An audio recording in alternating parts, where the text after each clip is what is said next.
Hey everybody, it's Chris with Life 180, and I have a special interview today. I'm really excited about this. I have Barry James Dyke with me, the author of, and I have all your books here, Barry, or I think all of them, but I got Pirates of Manhattan.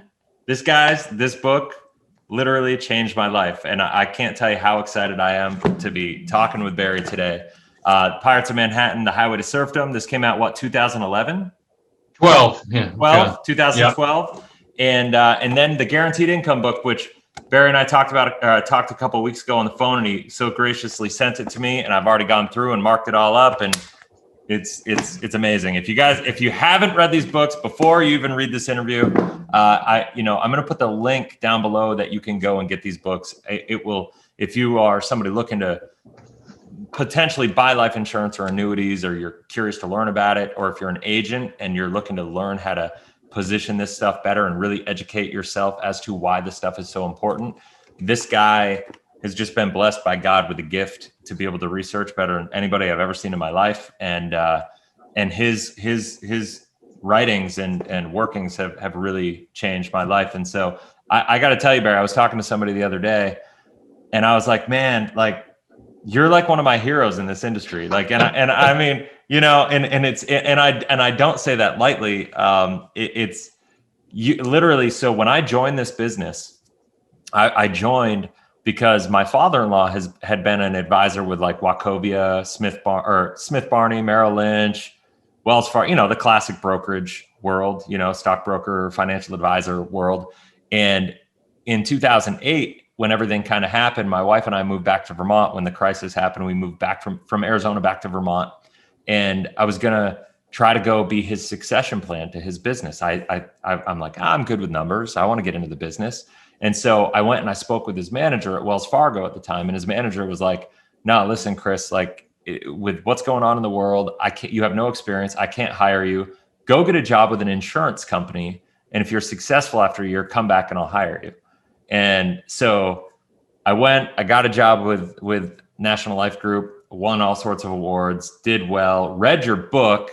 And it was your book that made me make the decision I could never work with my father. So I'm going to thank you. You ruined my relationship with my father. No, I'm just joking. Your father-in-law, right? My father-in-law. No, I'm just joking. We still have an amazing relationship. But the Thanksgiving conversations are fun. But it's your information, seriously, it literally built my conviction for the why behind what we do and why it's so important to get this information in front of people.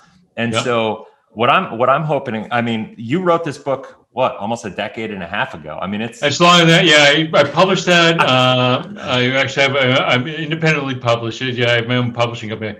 Published it in 2007.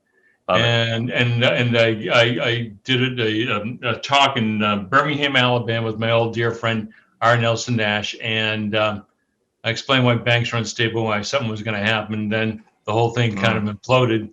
So I looked like Nostradamus, but I'm not a Nostradamus. I just did a lot of research, and unfortunately, what was led up to prior to 2007 is now going on even more so today. Yeah. And but I kind of cracked the code on this, but I've gotten a lot of pushback. Chris, as you can imagine, telling the truth in America is not a very popular thing to do. And so, so it's been, it's been quite the ride. So I've sold that book in 23 countries now, sold 33,000 copies. And, nice. It still continues to sell to this day, but but people need, and when it comes to retirement, people need to plan for income and safety. But that's, of course, the exact opposite of what Wall Street and these asset managers want to do. So totally. They want you to gamble with their money, with your money, but they don't gamble with their own. And that was the whole kind of like the aha moment in doing this.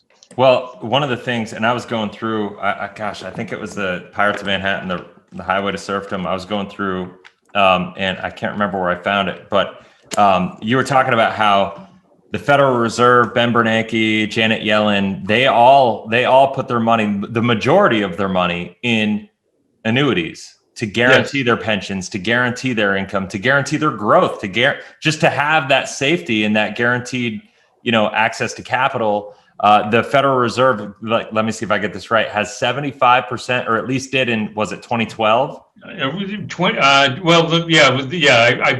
pull up. It was a long story, but I was actually, someone asked me to look up the financials on GE's pension, whatever. I think it was a God thing, but anyhow, I stumbled into the audit of the Federal Reserve 401k plan, because anyone over 100 employees has to be audited. Sure. And I was like, holy moly! And I discovered that 75% of the Federal Reserve's 401k at the time of their $4 billion 401k plan was in fixed annuities. Mm. So the Federal Reserve, to the best of my knowledge, is one of the only 401k plans that did not lose money during the financial crisis. But try to get that to the mainstream media. That's so crazy.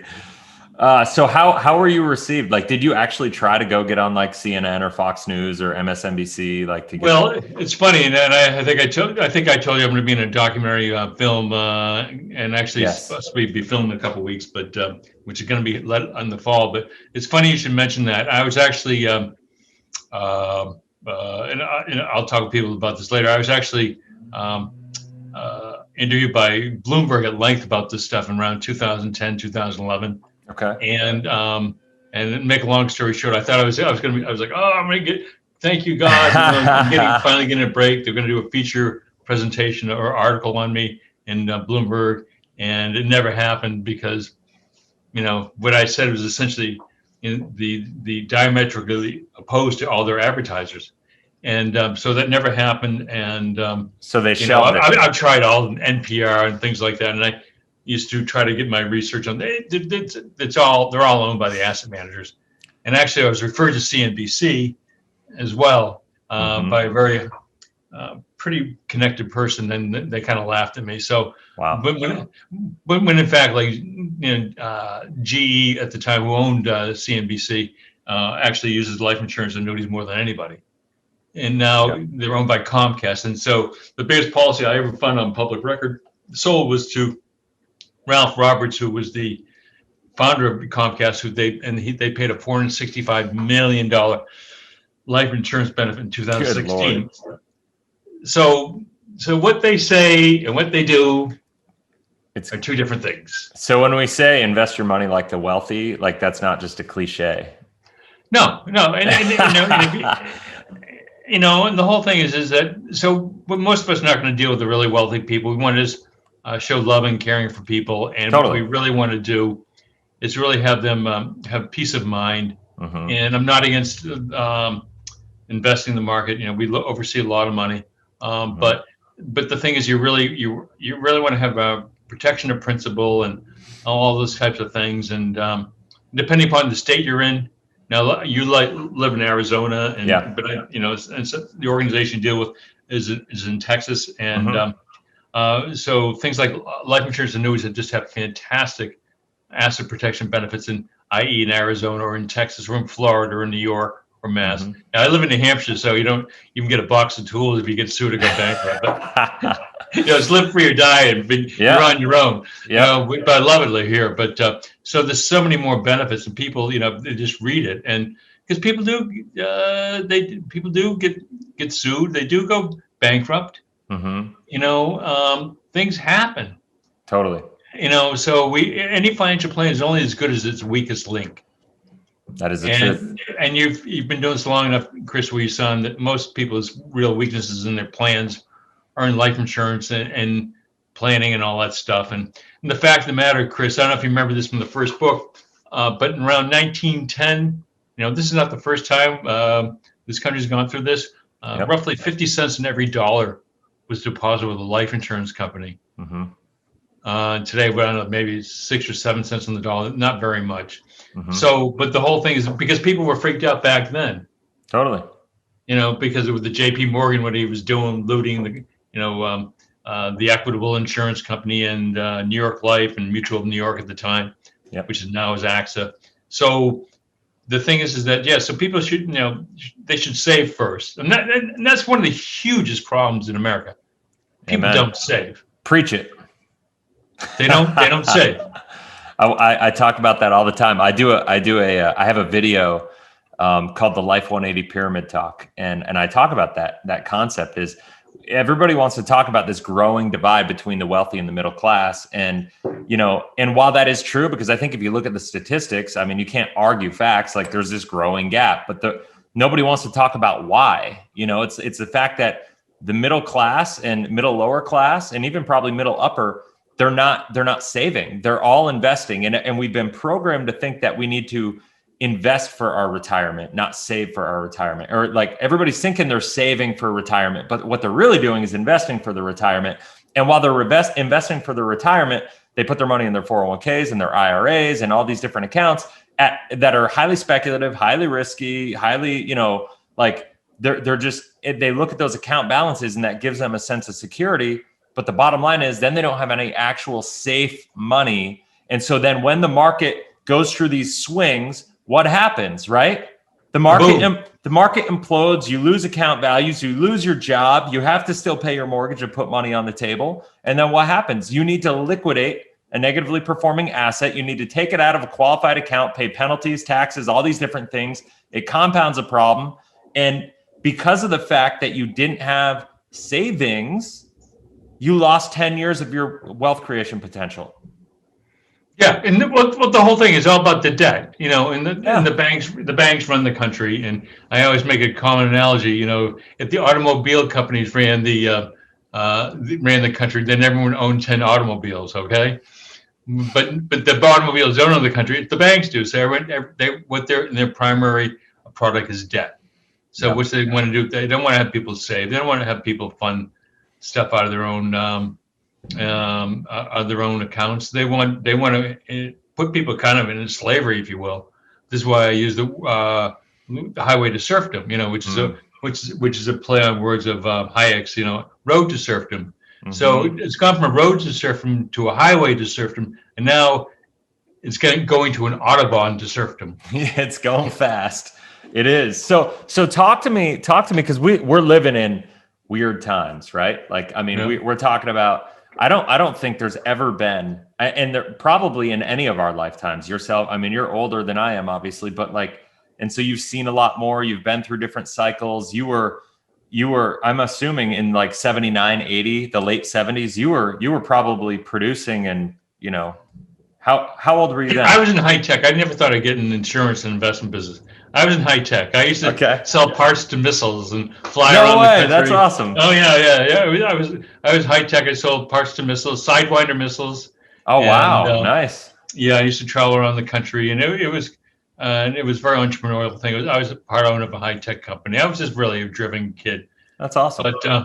But no, I got into this business by default around 82, 83. Couldn't get a job. I got thrown on my proverbial butt. Couldn't do anything, and so yeah, and it was really tough starting doing what I'm doing.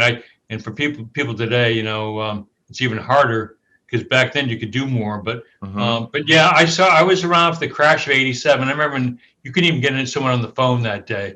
When the market lost 25% in one day.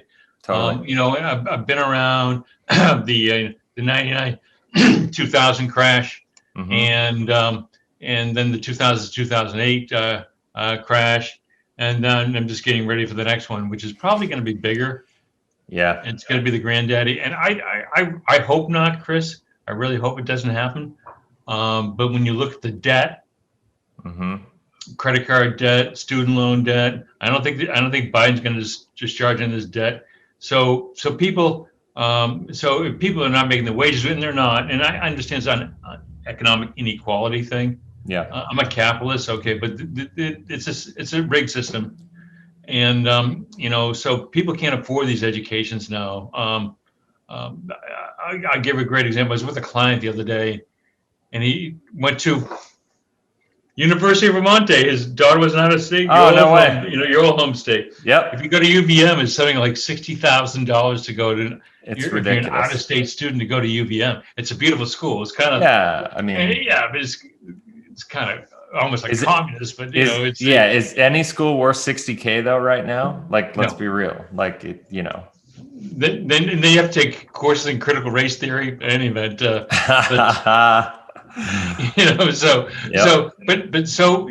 I've seen a lot of this stuff what's happened. So people's wages have not increased. Right. So And the thing is, so if you can't give people increased wages, what do? You give them debt.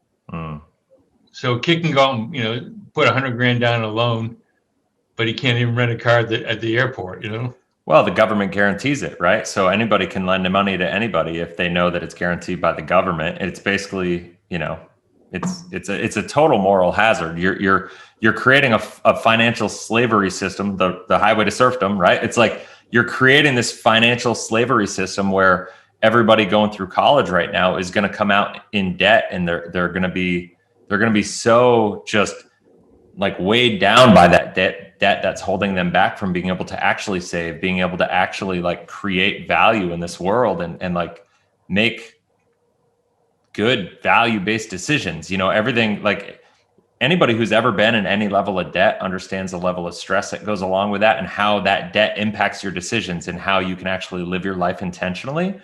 And that's my company, Barry, is Living Intentionally for Excellence, LIFE. And the 180 is all about how you could turn it around, right? Like how you could turn the results in your life around. And that's what I'm super passionate about helping people do, is live their life intentionally for excellence. And the reality is money is a huge part of it, right? Like, it impacts every relationship that we have. Maybe it shouldn't, we could have that conversation, but like it does for the most part. It does. Most marriages, money is the reason, that they blow up, right? Like sadly, but it's reality, business partnerships, it's usually about money, like I could go down the list, it's about money. And so internal stress, suicide, disease, like all that stuff, you could go back to stresses around money. And so like what people are doing in the financial system right now, how people are investing and how people are taking on risk too early, too soon, and not having that safety, not having the financial structure or design in their life put together properly so they can, weather the storms, that are inevitable. Like that's the part to me that makes my head want to explode. Honestly, it's like, we all know that this happens. We know that like we're coming out of this bull run right now from 12, 13 years ago. And it's the longest bull run we've ever had, which is, God bless, like it's amazing that we've been able to experience it. And all good things come to an end, like it just makes me laugh right now when I talk to people and they're like, oh, it's like they list off like 3 or 4 reasons that like this time it's different. It's going to keep going. It's like all these different things. Inflation is transitory, like this, that, whatever. It's like, come on, are you really buying this crap? Like talk. So if you could like talk to me specifically about, we just kind of talked a little bit about where we are from an economy perspective. I think taxes are going up. I think inflation concerns are legitimate. Consumer debt, you just mentioned, is at an all-time high. Government debt is at an all-time high. The national deficit, annual deficit, is at an all-time high. Unfunded liabilities are at an all-time high. So I don't know about you, but like the common sense in me just says things are pretty rough, right? And so eventually we got to pay the piper. And so talk to me about why you think right now whole life insurance, annuities, fixed assets, having your money in safe places and getting the return of principal versus a rate of return on your investment is more important now than ever. I want to hear how you kind of would talk about that. Well, I all kind of came about this in a circulatory fashion, in that I didn't understand the banking system until I understood the banking system in this country, Chris. I really didn't understand anything. Mm-hmm. But first, I would recommend people, studying up on the banking system, read The Creature from Jekyll Island, books like that. It's a great book. You read The Creature, okay? Oh yeah. That's and actually, and I've actually spoken at a couple conferences with him. He's a great guy. That's awesome. But until I understood how the banking system worked, I really didn't understand the pure benefits of life insurance and annuities. But when I figured out how unstable the banks are intuitively, mm-hmm. I kind of got a Scottish German mind, very. That's why I like you. I'm part Scottish too, so so I'm a Scottish German. How do things work mathematically? And the whole thing. I used to be one of those kids that took things apart. How do they work? But okay. So when you understand the banks, how unstable they are by nature, how leveraged they are, and I like things. I like things that are really well built. Okay, it's like I I tell people I have two Porsches, and why do I have two Porsches? Because I like really well-made things. Okay. You sound like my wife, Barry. Yeah, really. Okay, she does. Okay. She likes anyway, nice cars too. But the thing is that when you understand how fragile a bank is, the leverage, 9-to-1, 10-to-1, and then it's intuitively, it's like if you had one home, Chris, that's fine, you can manage that. But if you had 9 or 10 homes at once and you had to manage them all at once, I said, well, Chris, you're drinking too much Kool-Aid.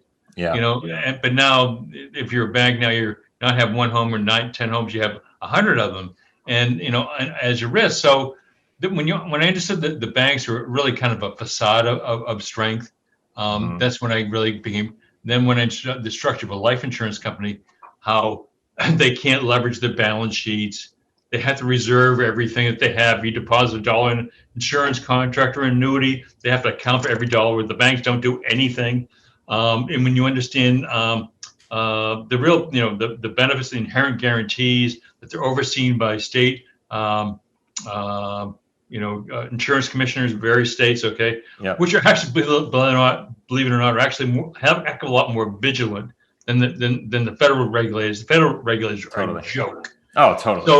So when you understand that, I said, gee whiz, why doesn't anyone understand this? And so then when I said it was kind of a gone shot. And then when I stumbled into this, she was back in 2003, 2004. People read my book. You know what I've been through. I had to rebuild myself.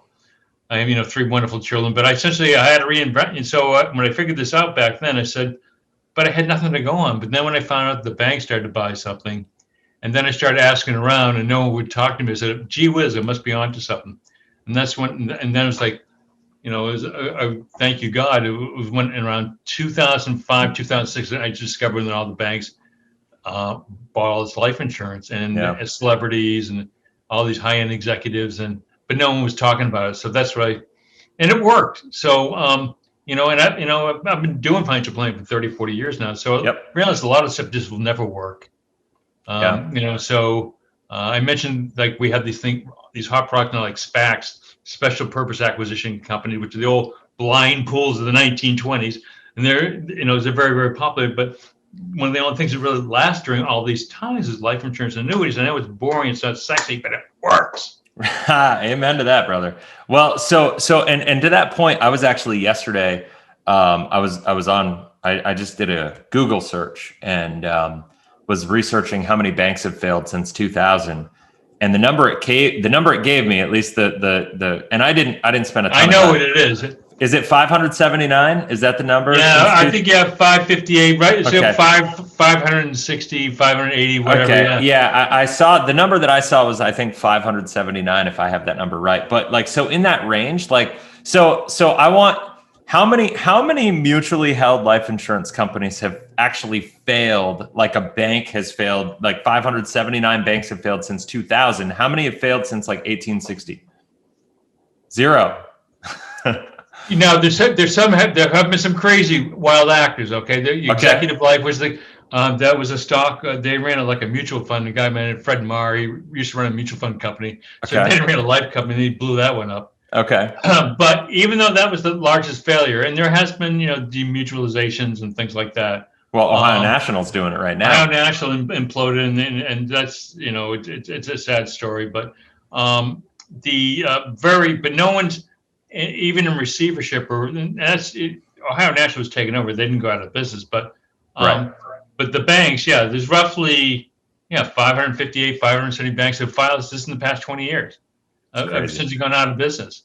And, so unfortunately, so what we're seeing too is that which I'm going to address, and people, if they want to get on my website, they can sign up barrymajamesdyke.com because I will be redoing the book in the fall. But what you have is what is called Gresham's Law. Do you know what Gresham's Law is? I feel like I've heard it, but I couldn't recite it to you. Well, Thomas Gresham was a British mathematician, okay? And he is the guy who came up with the expression, bad money pushes out good. Okay. Which essentially means is that I'm a little bit older from you, but when I was a kid, Chris, all the coins were made out of 100% silver. Totally. Okay. So what has happened now, I think now, I don't know if I have any coins on me now, but I think there may be, if they're even 1% silver, whatever. No, they're not even. I think there's no silver in the coins these days. So there's no silver content. So Gresham's law is essentially saying the good old silver stuff, okay, has been pushed out by bad stuff, which essentially devalued or the value. And that's just, so essentially, if you look at empires like the Roman Empire, and they started shaving the coins and essentially mutilating the value of the currency, that's essentially Gresham's law. So what we've seen today is that, yes, there's still some really good mutual companies left, but the real good ones, a lot of them, they're out of business because they've been merged or whatever. But there are, a couple dozen ones which are really great places to put your money. So amen. So I'm going to pivot on you really quick, and I'm going to ask you a question. I don't know if you have a good answer to this or an opinion or kind of how you feel on this, but I got to ask because of all the video content that I do. And that question is, you're a big proponent of whole life, right? Yeah, I mean, we're planners, okay? Yeah. With the best investment is always going to be yourself. Yeah, I'm a big whole life. Yeah, but go ahead with your question. Talk to me. What is your opinion of index universal life in this marketplace? I don't like it. I mean, there's a place for it. The ones I've seen, have I sold it? Yes, I've sold it. Be truthful with you. It's been good for some rated cases and things like that. Most of the cases I've seen, people do not. The thing is, when you get index universal life to work, you have to fund it at the whole life levels. And if you fund it at the whole life levels, you're still not getting the guarantees. So my point is that, so why don't you just buy the whole life? Yeah.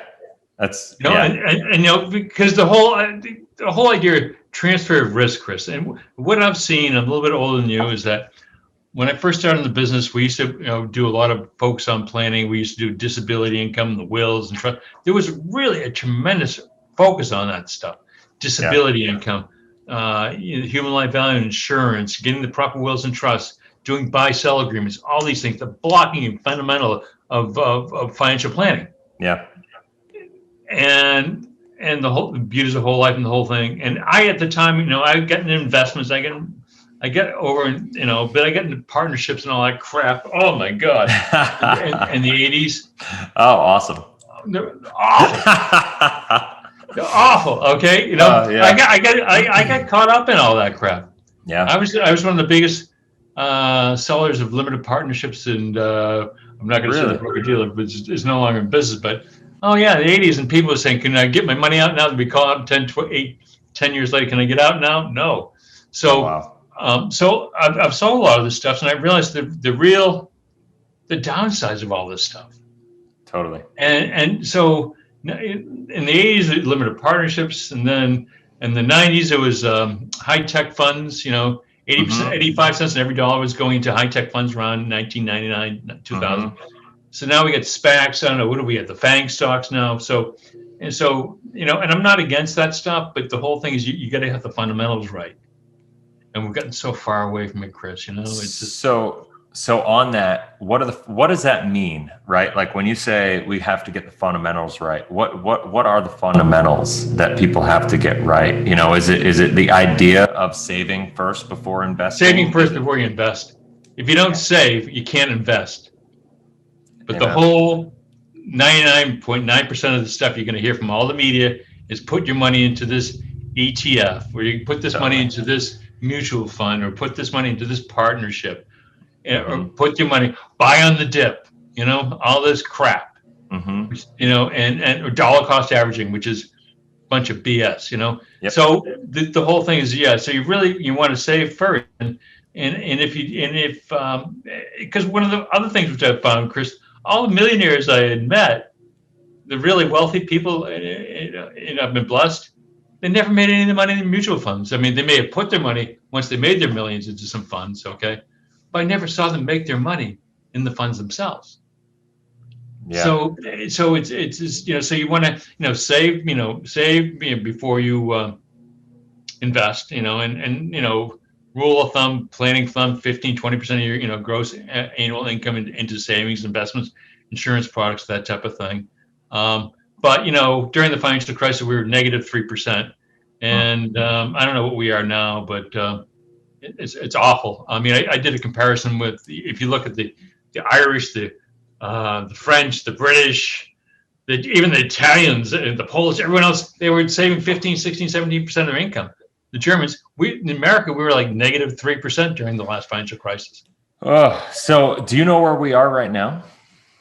It's awful. I think maybe 5 or 6%, Chris. It's gotten better, but it's just gotten better. Okay. Yeah. And I do know credit. A good thing I have heard too is that credit, they don't like, the banks don't like it. And the Wall Street Journal said something about banks getting bruised because they're people paying off their credit cards. I think that's awesome. But the problem is most people don't save today. And when you look at where you can put your money in a society, I've looked at all the places. Okay.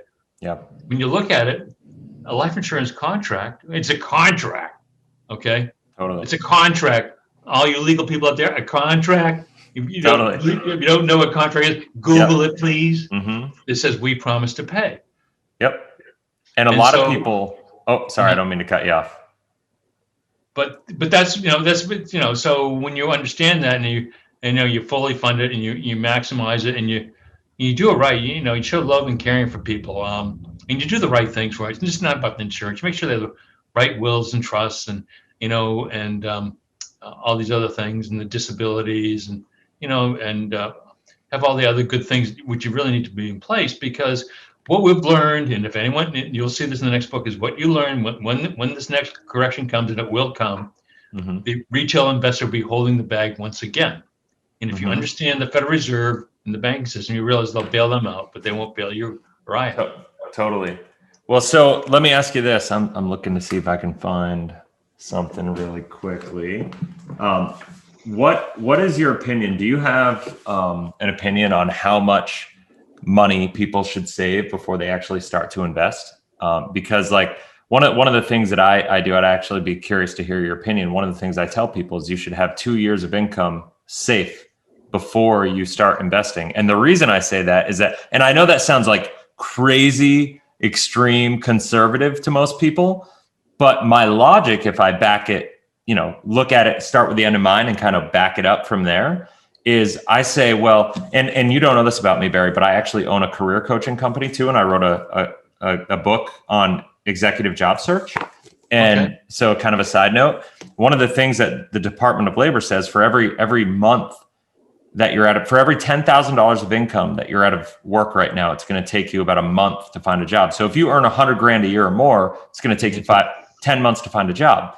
Right. So like when I talk about saving and having safe money, I'm talking about, I want you to be in a position where you're prepared to be protected and safe. So you don't have to make bad decisions with money that you invested, that you viewed it as savings, but you really invested, and then have to pay extra penalties and costs to be able to make up for bad decisions, right? Or for a bad situation that maybe isn't your fault. But then I also want to make sure that on top of that 10 months of income that you have for protection, that you have like an opportunity fund as well, right? Yep. And so, I mean, to me, 2 years is kind of the benchmark of like the bare minimum, but I'd be curious to hear your feedback on that. I'm more inclined to believe with your 2 years. I like that. They say 6 months, but 6 months more, and I've been through some career stuff, I'm no saint. Okay. We've all had some rough and tumble times. Totally. And I've been out, and when I was younger, man, I was out of a job sometimes 12, 18 months, and it was tough. Yeah. So yeah, I say traditional financial planning, they say what about 6 months, but I like your idea of 24 months, much better. Quite frankly, the bigger, you have a real cushion, because, you're really going to have to be more self-reliant because, these government stimulus checks and all this stuff is going to come to an end. And so the more self-reliant and the thing is you can act on opportunities, Chris, when you have you can buy things, when you want to, it's like, like I buy another Porsche or whatever, I'll look online, whatever, but I'll get it when I'm good and ready, and then I'll find it through my life policies or whatever, but I have all the liquidity. You know, and Yeah, so I'm not under any pressure. So it's a lot more fun when you can do something. You can take your time, be leisurely about it, totally. and you can make much better decisions. You know, Amen. when you have the adequate capital. But no, everyone wants to put. Now what they're doing, it's criminal. Is they're extending out car loans to 72 months.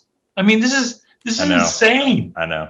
It's crazy. Well, you know that old saying, opportunity favors the prepared, right? It's like opportunity, if you think about it, why is the growing gap between the wealthy and the middle class becoming bigger? It's because every time we have a financial crisis, the middle class is making poor decisions and the wealthy people are capitalizing on it. And that becomes a transfer of wealth. And because middle class is having to make bad decisions and liquidating funds and investments and 401ks and IRAs just to pay your mortgage and bills and stay in your house and, not go bankrupt, while you're looking for your job and all that stuff. What happens then? Foreclosure rates go up, unemployment rates go up, and then all the people with savings are just sitting there as asset prices are dropping, and it's just opportunity raining down from the sky, and so they buy up and gobble up all the assets. The economy recovers, people start getting their job again, they start investing, not saving, so they repeat the same old stupid mistakes, but all the while they build the economy back up because they start spending more. And so asset prices go back up, and the people who are wealthy who bought the depressed assets now appreciate, gain, all the benefits of the appreciation. They sell them off towards the peak and then repeat the cycle. And that's what's going on, and nobody wants to acknowledge it. Matter of fact, there was an article, it was the early part of the year, Chris, done by Kiplinger's Finance, whatever, and Okay. And this will be released in my new book. But and of course, no one wants to talk about this, but this is true. I know. Roughly, this is not me.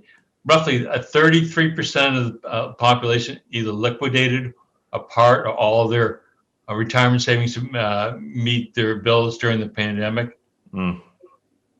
Well, now, and do you not see only this in the mainstream media? I don't see it. I don't see it in the mainstream media, but I will say that the CARES Act actually incentivized people to liquidate their 401k. They allowed people to take $100,000 from their 401k penalty free. So it's just but as you know, the people don't realize all the taxes associated and the risk and all. And so people are, and then if people want to read about target date funds, Chris, which is also the highway to serfdom, which is I'm kind of looking like Notre Dame is even more on that now, which I published was 8-9 years ago. It's frightening. I think Cerulli Associates in Boston, they said that roughly 83% of all 401k money is going to be going to target date funds, which are, I think taking apart a nuclear submarine would be easier to do than to figure out how a target date fund works. That's funny. Yeah, I mean, I don't think it's a secret like that the system is kind of busted right now, and I think a lot of people, the challenge is people, and this is kind of my passion right now, is that the challenge is people know something's wrong, but they're overwhelmed and they're almost paralyzed because they don't know what to do about it, and you don't know who to trust because there's so much conflicting information out there, right? I understand that. Yeah, it's so hard, and so I mean, you talk to people, and I think honestly, like, I mean, you've gotten to know me a little bit. My passion is for whole life insurance and for annuities and guaranteeing people results. Like, come up with a plan that's going to guarantee you a result and take massive accountability, self-accountability, and reliance for your own life. Don't rely on your government. Don't rely on your company or pension or anything. Like, figure out what you have to do to take care of yourself, come hell or high water. Like, you're going to be able to not just weather the storm, but when everybody else is suffering in the storm, you're going to have this big old shiny boat and able to pick up opportunity and save some people along the way. You know what I mean? Like, that's what I'm passionate about. And sadly, I think like the insurance industry with Index Universal Life specifically, I'm on a mission right now to educate people about like what IUL is really about and where the risks really exist, because I feel like a lot of people are selling Index Universal Life like it's the solution to all these problems. And it's really creating a different wave of problems. And it's giving the industry a really bad look, like a black eye at the same time, because there's going to be I mean, did you see there was a new class action lawsuit filed against Pac Life the other day? Oh boy, the lawyer. It's coming. It's coming. Oh yeah, the lawyers, man, they're locking. Totally.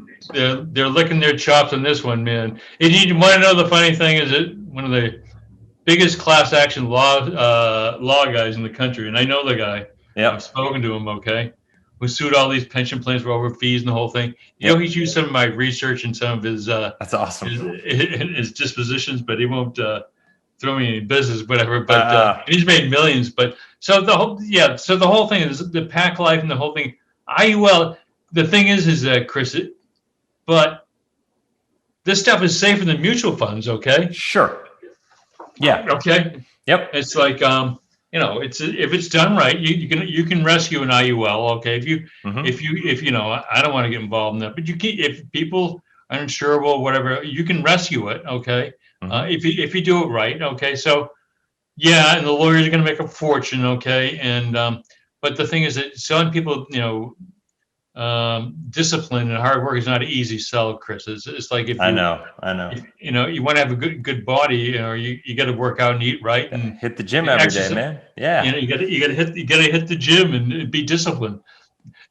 Not in this country. People want something for nothing. They want to throw their money on the water and think Jesus is going to come and bring them all home. With millions. It just never works that way.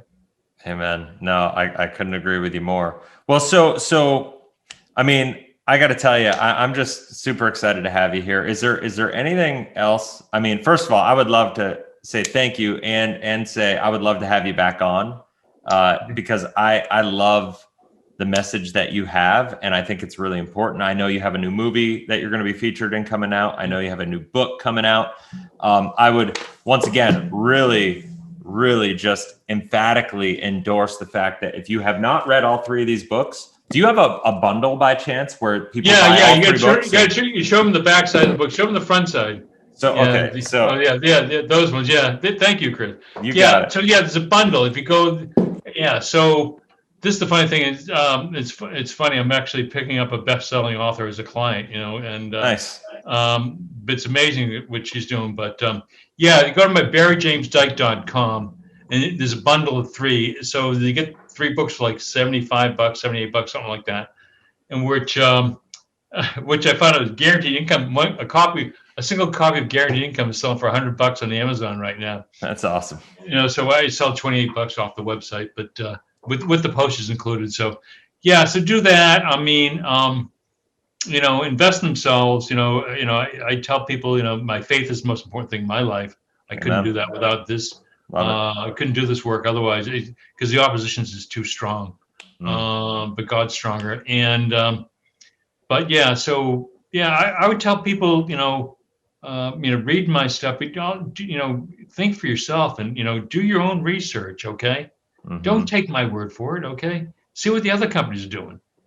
Totally. And it's just so. But the whole thing, but the major turning event, Chris, is when I found all these giant banks like Bank of America and J.P. Morgan and Wells Fargo and Citigroup and U.S. Bank and you name it, all of them. Okay, Bank of New York Mellon, the biggest wealth management business in the world, all have major portions of their own capital in high cash value life insurance and annuities. Yep, it's amazing. Well, one of the things that when you sent me this book a couple of weeks ago, and I started going through it and I'm reading it and look, it looks like I'm halfway through the book, right? Like when I'm there, it's like, no, that's the end of the book if you're reading. And it's literally all financial documents after that. It's all like his proof of research. And it's crazy, like the amount of stuff in the financial statements for these banks and stuff. Like he's not making this stuff up. And I love it that like a lot of people, we know it, but most of the agents and advisors out there that are using this information, they're getting their information from Barry's books. And you've just done such a service for the industry. And, I think everybody owes you a debt of gratitude for that. And, can't say thank you enough, but so one last question before Sure. we kind of end this from a whole life insurance company right now, a mutually held life insurance company. What are the things that you look for in a good insurance company? The balance sheet, it's, the balance sheets, obviously the balance sheet, that's, in the financials, because we only can, in financials, obviously. Even my own stuff, I look for things like little things like surplus notes, which people don't understand. What surplus notes is where mutual companies go out to the marketplace to raise money for expansion, whatever, and things like that, or replenishing reserves, things like that. How much they have in that stuff. What is it a career company? How solid is is their distribution base? So there's a lot of there's not a lot of good not a lot of good companies left, Chris. When you think about it, I'm not going to mention any names, okay? Right. No, I hear you. Because full disclosure, this is all independent research. Whether a person does it from a giant New York company or company, even Pac Life, it's all. So you really you got to look at the financial balance sheets and things like that, and so that's in how they, I'm kind of anal about this. I've asked life companies CFOs how they invest the balance sheets, and things like that. What is investment grade? How much junk do they have in their books? All these things, which so that's why I ask these questions. A lot of stuff is disclosed. So as you know, is Gresham's law, where there used to be a couple hundred really good companies, now we're down to a couple dozen. Yeah, it's crazy. Well, Barry, thank you so much. And if you're open to it, I'd love to have you back on here soon. I really enjoy this, and hopefully everybody will go check these books out. And once again, not to beat that horse dead, but what I'll do, Barry, is I'll put a link for your site down in the description of the video. Yep. And you also, just as a side note, you have a YouTube channel yourself, right? Yeah, the Economic War. I haven't put anything up in a couple of months. It's just enjoying that. My daughter's working with. I want to do some more with that. I'm having fun with that, but that takes a lot of time, Chris. As you know. And it takes a lot of time, and I still do a lot of advising, and I've had to invest a lot of money in technology, as you can imagine, too, on this stuff. And it's kind of like that big black hole, and so which I will be doing more of it, but but I'm getting some of your younger people in here, like my kids in here, involving with me, so they're more on top of it. So that's amazing. Well, I'll put the link to your YouTube channel down there, because you do have some content up there. I listened to some the other day, and it was fantastic. And so I would say everybody check out his YouTube channel, get those videos, and that'll be it for now. So everybody have a blessed, inspirational day. And Barry, look forward to seeing you soon. And take care, everybody. Thank you. Bye-bye.